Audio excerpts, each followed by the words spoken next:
ഇപ്പം കോളേജിൽ പഠിക്കുന്ന സമയത്ത് ഇപ്പം നമുക്ക് സെമിനാരി വിദ്യാർത്ഥികളുടെ റെസ്ട്രിക്ഷൻ ഉണ്ട്. അതായത് നമുക്ക് ഇന്ന കാറ്റഗറി മാത്രം ചെയ്യാൻ പാടില്ല, ഡാൻസൊന്നും കളിക്കാൻ പാടില്ല, കാര്യങ്ങളൊക്കെ. പക്ഷെ അതൊരിക്കലും ഒരു സങ്കടമായിട്ട് മാറിയിട്ടില്ല, കാരണം ഇൻട്രസ്റ്റഡ് ആണ് ഡാൻസ് കളിക്കാൻ വേണ്ടി.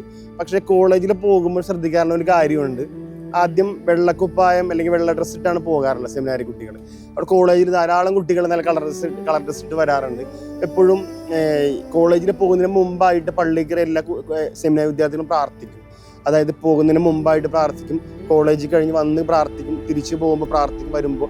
അപ്പോൾ ഒരു വിസിറ്റ് പോലെ കോളേജുകളിൽ പോകുന്നതിന് മുമ്പായിട്ട് പ്രാർത്ഥിക്കാറുണ്ട്. അപ്പോൾ എപ്പോഴും എൻ്റെ ഒരു പ്രാർത്ഥനയുണ്ട്, പള്ളിയിൽ കയറുമ്പോൾ സ്വന്തം ഈ തല താഴേക്ക് നോക്കും, എൻ്റെ ഷർട്ടിലേക്ക് നോക്കും, വൈറ്റ് ഡ്രസ്സാണ്. എന്നിട്ട് ഞാൻ പ്രാർത്ഥിക്കുന്ന പ്രാർത്ഥന, കോളേജിൽ പോകുമ്പോൾ പുറത്തു പോകുന്ന കർത്താവ് ഞാൻ ആരാണ് തിരിച്ചറിയാനായിട്ട്, ഞാൻ സംസാരിക്കുമ്പോൾ എന്താണ് പറയുന്നത് തിരിച്ചറിയാനായിട്ട് എന്നെ ബോധ്യപ്പെടുത്തുന്ന പ്രാർത്ഥന എപ്പോഴും എല്ലാ ദിവസവും കോളേജിൽ പോകുമ്പോൾ കണ്ടുന്ന ആൺകുട്ടികൾ, പെൺകുട്ടികൾ, ടീച്ചേഴ്സ്, ധാരാളം വ്യക്തികൾ, സ്റ്റാഫുകൾ, അവരോടൊക്കെ സംസാരിക്കും കർത്താവ് ഞാൻ ആരാണെന്ന ബോധ്യത്തോടെ വെള്ളക്കുപ്പായം നോക്കി സംസാരിക്കാൻ സാധിക്കണം എന്നൊരു പ്രാർത്ഥന എപ്പോഴും ലൈഫിലുണ്ടായിരുന്നു.